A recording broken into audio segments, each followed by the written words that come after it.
walk around the city at night, completely alone and with nowhere to go. Didn't matter if my phone had died because I could follow the signs. The hippodrome to the left and the cricket ground to the right. Miles and miles of headlights and shop fronts drifted by while I wore down the pavements trying to get let in. But there's a rhythm that you have to keep before your admission, and it's not the same for everyone. You have to learn your part by listening to the gaps the city leaves for your feet. It's a subtle dance, but you know it when you see it.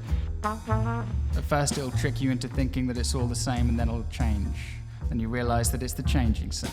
It's like being the first one to pick up new slang. It doesn't matter where it came from. If you have to ask, you'll never know.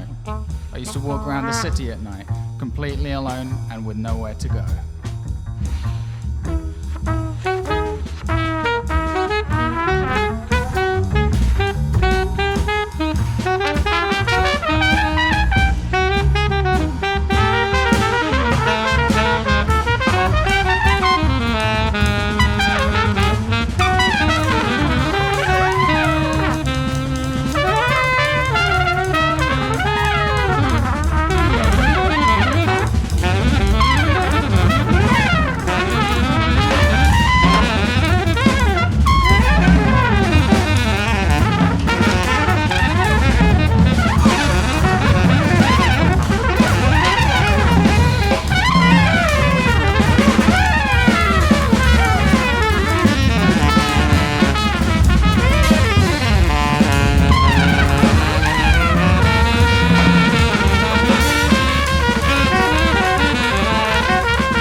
Out into this world, tiny little thing, before its time, in a god for what?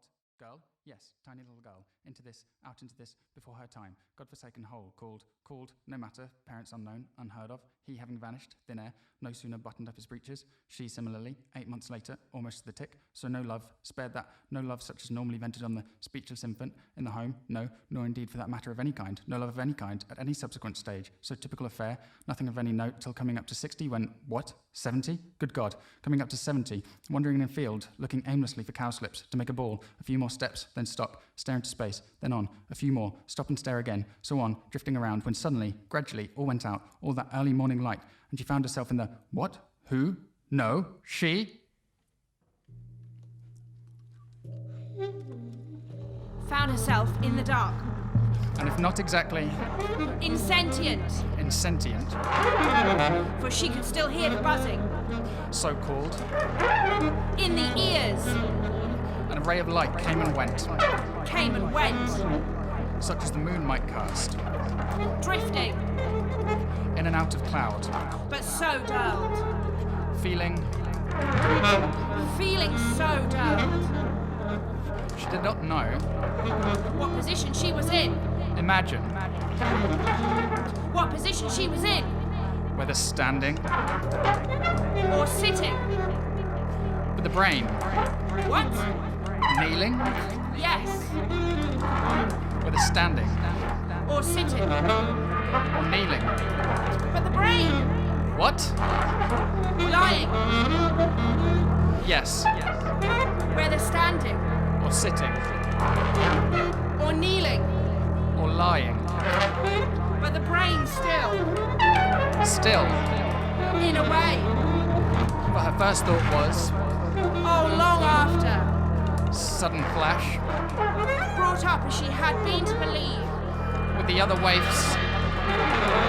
In a merciful. God! First thought was Oh, long after, sudden flash she was being punished, for her sins. a number of which then, Further proof if proof were needed. flashed through her mind, One after another. then dismissed as foolish. Oh, long after. This thought dismissed, As she suddenly realized gradually realized, she was not suffering. imagine, Not suffering. indeed could not remember, Offhand. when she'd suffered less, Unless, of course, she was. meant to be suffering, Ha! thought to be suffering, Just as the odd time. in her life, When clearly intended to be having pleasure. she was in fact, Having none. not the slightest. In which case what? That notion of punishment, For some sin or other, or for the lot, or no particular reason, for its own sake, things she understood perfectly, that notion of punishment, which had first occurred to her brought up as she had been to believe, with the other waifs. in a merciful Ha ha! God,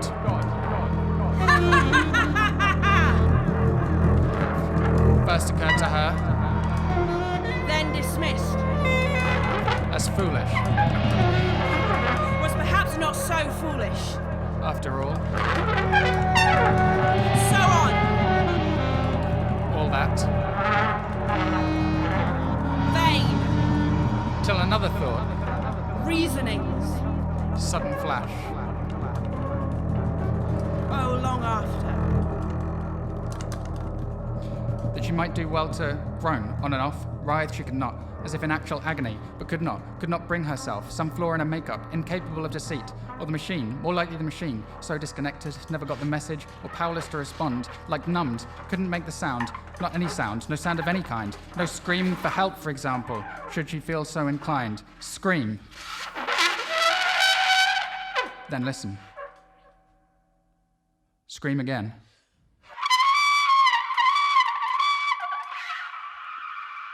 Then listen again.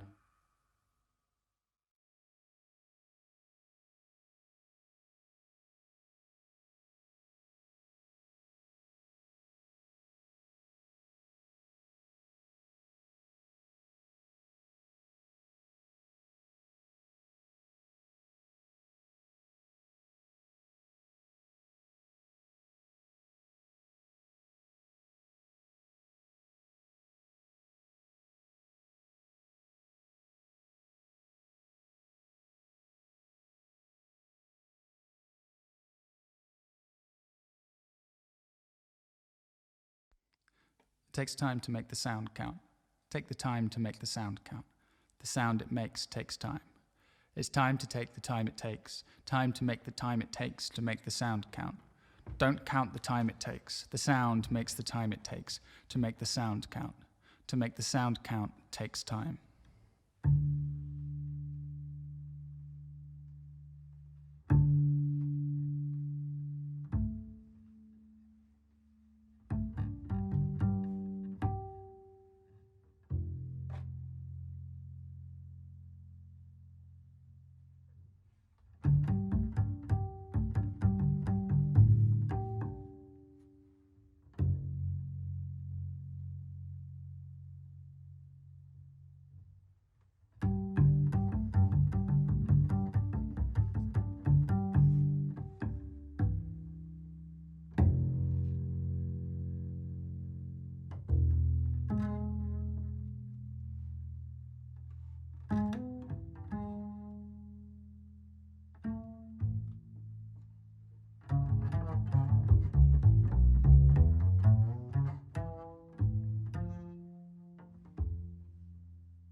Stretching intervals to fit in big ideas, stretching ears to fit in big intervals, stretching ideas.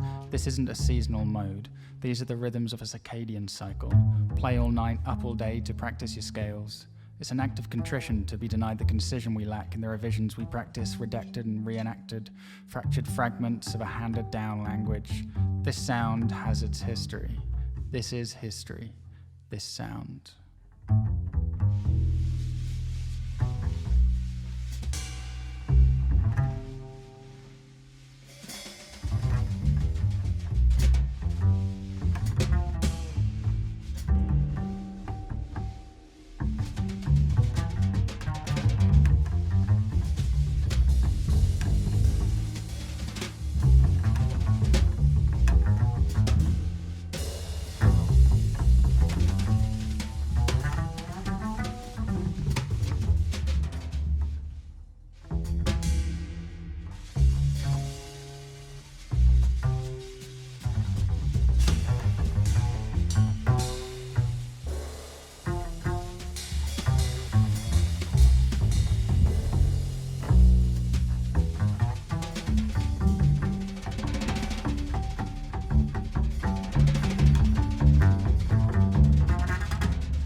Past tense intensity makes sense when we present with sensitivity, sensory relativity that ends our inability to depend on our agility, creativity, and the skills that we build over time, line after line, signified after sign. Removing the time, we're lost by design. Moving all the time, we climb and we climb.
Hi, I'm Lee Griffiths. I'm here today at Sansom Studios alongside Charlotte Keefe, James Oston and Mark Sanders.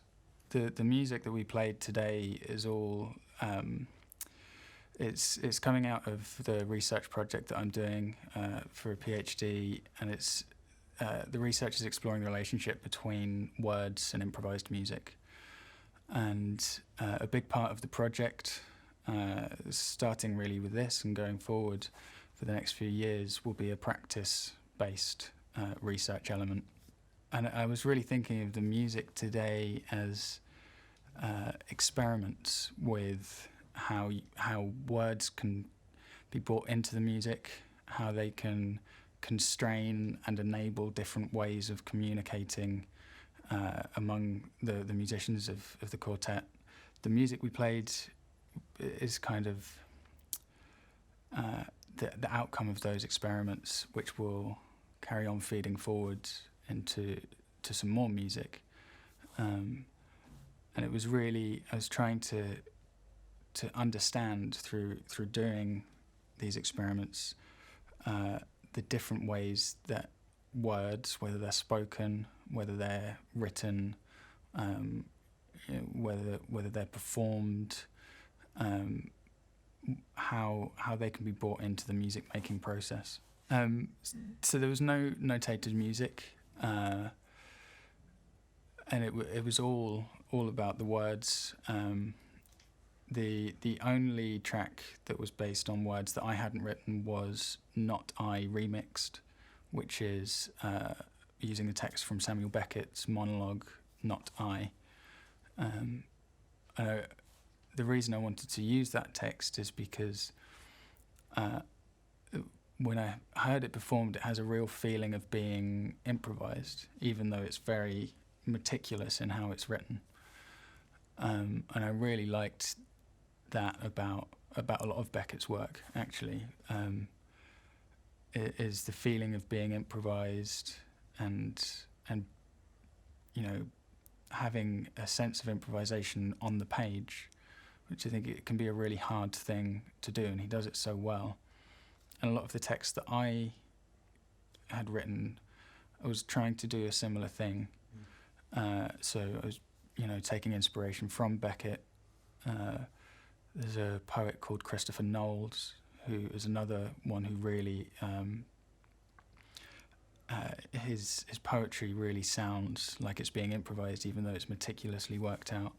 So it's taking inspiration from these places into posing that problem of when you've got fixed words on a page, how can that become an improvised piece of music? I had been thinking for a few years, actually, been playing around in various ways with text and words and improvised music. Going back to when I was at the Birmingham Conservatoire, I did a recording where one of the tracks I was reciting a poem. So I think the interest in exploring that had been there for a while. Doing the project with Rachel Masson for the album I Went This Way was, I think, a bit of a catalyst in terms of taking a kind of vague interest in exploring it into quite a clear idea that there was something that I wanted to get into, something that could be researched and something that could inform a musical practice. I'm really pleased to have had the three musicians that I did with me today. They're all favourites of mine. I was quite keen not to have a group that I had a really long-standing relationship with, because I wanted the explorations to be quite fresh. I didn't want them to be too shaped by long-standing relationships. So with all three musicians, I've played with them all before, but separately. I haven't played with any of them together. I had a few names kind of floating around when I was putting the lineup together. And at some point, this arrangement of musicians kind of came together, and it felt like there was just the right group to explore these experiments with. I was very clear that I didn't want it to look like a live performance. For me, it would have felt a little bit artificial to try and do that when actually having 5 separate pieces rather than one extended set. I think it would be very difficult to capture the sense of being at a gig. So rather than trying to do that, I wanted to really lean into the idea that this is a studio that we're in. This is an artificial environment, and try and get something across that felt more cinematic, and kind of pushing slightly against the grain of the tradition of how jazz and improvised music tends to be presented visually, trying to showcase it in a slightly different way, and trying to invite the audience into the feeling of the event of today, you know, the feeling of all the musicians coming together and being in this environment and dealing with this environment, and how that all feeds into the music that we've played.